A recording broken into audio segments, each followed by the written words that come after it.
Would you pray with me?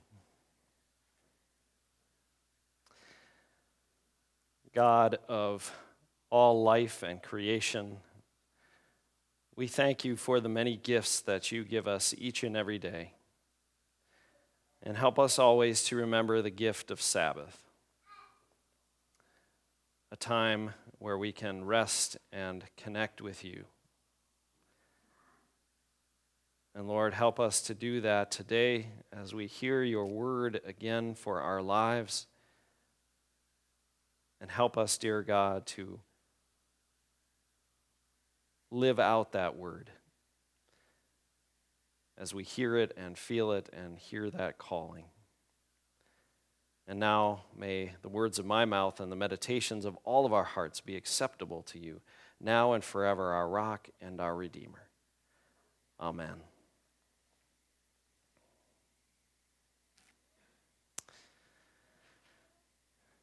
In the relentless busyness of modern life, we have lost the rhythm between work and rest. This is the opening sentence to Wayne Muller's book called Sabbath. And sadly, he's absolutely right. Think about your own life for a second. I know that work-rest balance is something that I struggle with each and every week. And I don't think it really matters what age you are or what place you are in life. It is always going to be a struggle. Because our culture doesn't always value that balance. In fact, Muller goes on to say, our culture invariably supposes that action and accomplishment are better than rest, that doing something, anything, is better than doing nothing. Well, I think for most parts and most parts of our weeks and most parts of our lives, that would be true, that if we were just doing nothing, we would have to reevaluate, what we were actually doing. But what has happened is we have swung so far that there is no longer this idea that working hard and then having an opportunity to rest will move you forward. And what has happened is we've lost this idea that we can even really take a breath or a break. But that's doing damage to us, physically, emotionally, spiritually. Doing damage to us. Because we need those cycles of work and rest. One of the best things that we can do is work hard and then have a season of celebration and then a season of rest. Because that rest is what prepares us and gets us ready to go back to work again. That's the idea behind the weekend, right? That we would have a work week where we would work hard and get things done and be productive, and then we would have the weekend to rest and rejuvenate and get ourselves ready to start back again. But honestly, thinking in your own life, do you have that balance anymore? Now, self-confession time. As I said, this is something that I struggle with greatly. And as a pastor who works on Sunday mornings, I have to carve out other time for Sabbath. And that's not always easy because that is going counterculturally. And so for me, that is why I try and take Fridays as my Sabbath day. A day where I don't do the work of the church, but I concentrate on other things. Now, this is also where I struggle because when we have off days, right, or when we have a time of rest, what do we usually fill it with? Come on, some of you, spit it out. Housework could be catching up on work that you're behind on and your actual job or schoolwork. Maybe sports or extracurricular activities, or if you're a parent, maybe you're a grandparent, you're going to watch those sporting events and activities. Just kind of getting caught up on maybe bills and errands and, grocery shopping doesn't get done during our work time. So, there's all these things that we feel like, or the yard work needs to get done, or this has to happen over here. And we are constantly going. We're burning the candle at both ends. And eventually what happens is when we finally slow down, when we finally take the time to rest, it's because either maybe illness slows us down, or exhaustion slows us down, to the point where we just can't do it anymore, and then we collapse, and then that time that we have ends up being, I don't want to do anything. I'm just so tired, right? Now, again, last year, I had 4 different weeks of vacation. I got sick every single week of vacation. But I can smile about it now, but when I think back, I'm like, that was very telling. That you go, and then when you allow your body to relax a little bit, that's when, things start to kind of attack your system. And then all of a sudden you're sick, and then you're spending your off time trying to recover from being sick. So there is this great need between a balance between work and rest in our lives, and we have lost that in many senses. Now, to give a sort of illustration of just how violent our busyness can be. And when we talk about our busyness, it's those things that we don't necessarily do with intention, but they take up a lot of our time. That we don't even think about how they're, eating away at 4 hours here and a few hours there, and then, after your week is done, you see your busyness has been, soaked up a whole day's worth of your time. But the Chinese have a pictograph, and I'm glad Hunter's here today because he's taking Chinese, so maybe he can verify this, but there are 2 characters in a Chinese pictograph for representing busyness or busy, and it's heart and killing. That when we are over busy, overworked, overscheduled, we're doing literal violence to our heart, to our body, to ourselves. So what's the antidote? What's the cure, if you will? Well, what was that? Reorganize. Reprioritize. That's a good word, too. Come back to the heart of what Emily was just singing about. That Jesus talks today about something that we don't talk about very often in our culture anymore. This word Sabbath. And this isn't coming out of thin air. Where do we first hear about the Sabbath? Okay? Very first chapter of Genesis. In the creation story, right? God creates all these wonderful things in 6 days and says that they are good, and then it says on the 7th day God rested, right? And so where does this idea of Sabbath, of taking Sabbath, of making it a part of our lives, a big part of our lives, where does that get codified? I know it's like biblical trivia here today, but thank you, Gary. Yes, the 10 Commandments. Exodus 20, verses 8 through 11. We have I think it's up there next. There it is. Remember the Sabbath day and keep it holy. And now we're going into the explanation of why this is so important. 6 days you shall labor and do all your work, but the seventh day is a Sabbath to the Lord your God. You shall not do any work, you, your son or your daughter, your male or female slave, your livestock, or the alien resident in your towns. For in 6 days the Lord made heaven and earth, the sea and all that is in them, but rested the seventh day. Therefore the Lord blessed the Sabbath day and consecrated it.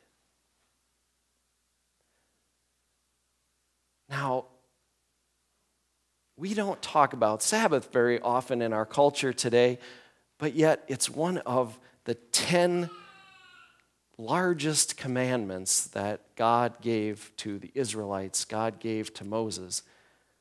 Up there with don't have any idols, don't lie, don't steal, don't murder.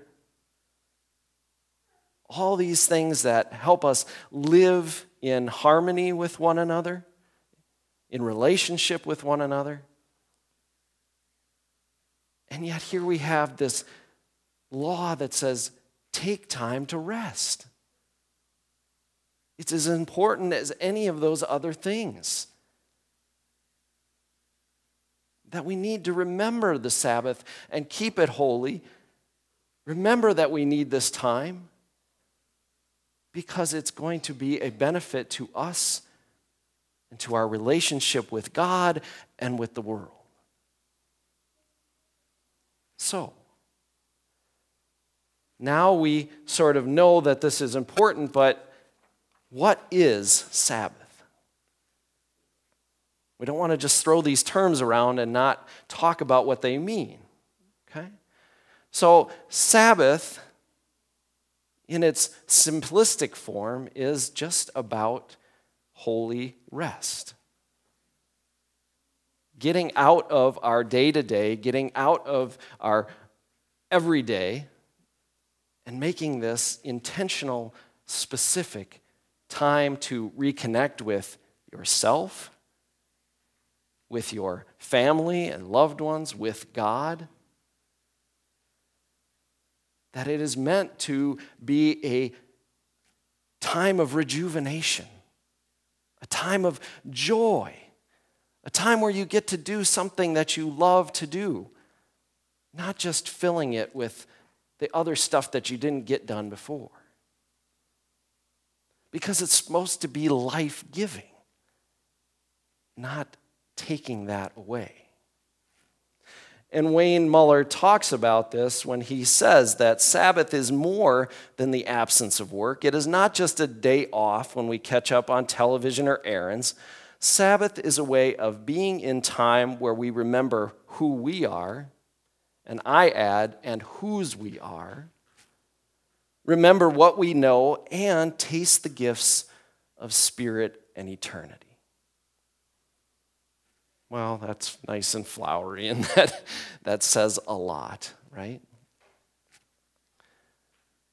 But Sabbath at its core gives us an opportunity to take the time to listen. You know, we talk a lot in the church about listening to God, about connecting with God.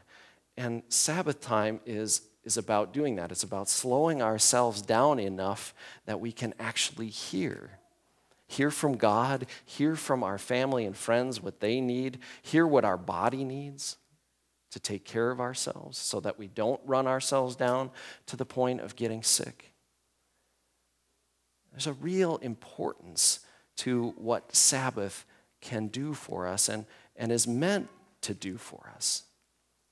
Because the most important thing to remember about Sabbath is that it is a gift from God. It's not meant to be an obligation or a responsibility. And unfortunately, in Jesus' time, in the first century, Sabbath had become a legalistic requirement.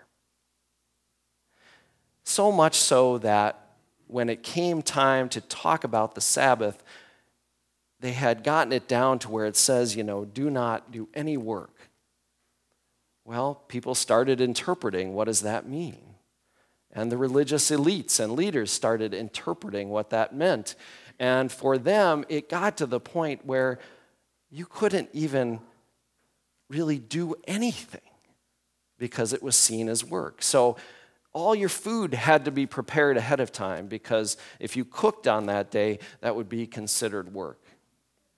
You couldn't even take your animals out, because that was considered labor for you and for the animal. You were pretty much confined to kind of sitting around and maybe talking about God, maybe going to synagogue, but there became so many legalistic requirements that it got to the point where people were even watching people like Jesus' disciples as they went down a field and plucked heads of grain. And they accused them of working on the Sabbath because they plucked those heads of grain. All of a sudden, to them, that was harvesting. And so Jesus is seeing this, and he, first of all, tries to instruct them and say, well, okay, are we going by the spirit or the letter of the law here? Because if we're going by the spirit of the law, then I don't know how you can be accusing my disciples of working because they plucked a few heads of grain. Let's look back at our history. You see, David, you're not supposed to do any work on the Sabbath, but not only did he go in and retrieve food for his men and for those who were with him, but he actually went into the holiest of holy places, took the bread of the presence, and shared that around. So he's breaking all sorts of laws here. But Jesus is trying to get at the fact that the heart of this, the heart of Sabbath, is not about just legalistically not doing any work. It's about what we can gain from that, from the rest, because it is a gift from God. And as often happens, Jesus needs to give another example. That it's not just a one-time deal, that this is a real issue in Jesus' time. And so now we have an opportunity to see Jesus, and he is doing what he always does. He's out there, he's with people, he's healing people.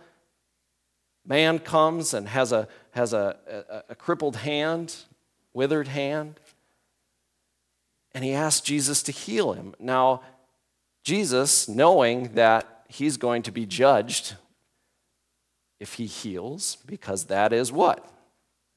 Work, right? So he tries to head this off right away, and he turns to those religious leaders that are standing by, that he knows are putting the judgmental eye on him, and he says, okay, I'm going to throw that question back at you now. Is this law of the Sabbath, does that override the law to do something good, to heal a person? And these are religious people who don't usually have any problem talking and giving their opinion and their theology and all their thoughts, and it says they are silent. Because all of a sudden they're face to face with a question that challenges what they're thinking about what the Sabbath should be. And so they stay silent. And Jesus kind of, again, this kind of passes us by sometimes. We don't always hear this part, but it says Jesus got angry, indignant at this, that they still didn't get it. And he says, give me your hand. And the man gives him his hand, he heals the hand, and he kind of looks at them and says, this is okay. Here's the Messiah, the Son of God, healing someone on the Sabbath because it is the right thing to do. It may break the letter of the law, but it lives within the spirit of the law. Now, this is a real challenge to those religious leaders. It's a real challenge to the status quo, right? And so it's not amazing that all of a sudden it says that the last line of the scripture today says that after this happened, they began to plot against Jesus. Because we don't like change, do we? We don't like our interpretations of things to be challenged. But that's what Jesus was doing. Because he wanted people to understand that this gift of Sabbath is so important that we can't get tripped up by the letter of the law. We need to live within the spirit of the law. And today we need to make Sabbath for ourselves. I wish I could say it was different, but it's not. How many of you remember, and this was a while back, old Saturday Night Live character? I think Adam Sandler did it, if I'm not mistaken, and he usually did it on their news segment. I could be wrong. I didn't check it. I ran out of time. But he did a character that was like the old grandpa, the grumpy grandpa character. And his catch line was always like, "In my day." And he'd always go on about some ridiculous thing, you know. But as I was preparing for the message, I was kind of thinking to myself, I kind of feel myself doing that sometimes when I look back at like my own childhood. I was like, in my day, you know, nothing was open on Sunday mornings. And, you know, there was a Sabbath time created for us. That the culture actually carved out time for us. Friends, it's gone. And it's not coming back. We have to carve out that Sabbath time for ourselves. But we need to do it because it's meant for us. You know, Jesus said the Sabbath is for humankind, not humankind for the Sabbath. So how do we begin to craft that? How do we begin to practice Sabbath in our own life? Well, I want to go through these pretty quickly. But first of all, we got to find a way to slow down. Intentionally take some time, and maybe we have to say, okay, we can't do that today, or we can't do that because we have a family meal planned. You know, that every Sunday evening, we're going to sit down and have dinner as a family. Something that will intentionally slow us down, intentionally make us put those things on the schedule. Then, in our modern age, we need to set time aside where we turn off the distractions. And they really are very helpful things. Our technology can be extremely helpful, and it can be a big part of our lives, but we still need to be able to turn off those devices for a specific period of time so that we are connecting with one another face to face. Then we need to do something that brings us joy. You know, when you carve out that Sabbath time, don't just carve out and say, okay, I've got 15 minutes here, 15 minutes there. Carve out a half a day, a morning, a full day if you can. But in that time, do something that brings you joy. Then do something quiet where you can hear yourself think. You know, we are around people constantly. We have a lot of things going on, and if we're not around people, we have those voices coming in through the technology. But we need to find some quiet time. Maybe for you it's taking a walk or sitting down to journal. Maybe you are a sportsman and like to be out in the field. Maybe you're hunting or fishing. But someplace, somewhere, and you can combine those things that bring you joy with something quiet to do as well. But to take time to really listen and connect with yourself and with God. And finally, I'm biased, I think that when we carve out time to go to worship, either on a Sunday morning or sometime during the week, we're taking and making some intentional time to be with God, to rest in the presence of God. And that's so vitally important, to begin our week anew in a real and focused way. And so our challenge this week is to begin to practice the Sabbath. But first and foremost, to remember the Sabbath and make it a part of who we are. Thanks be to God. Amen.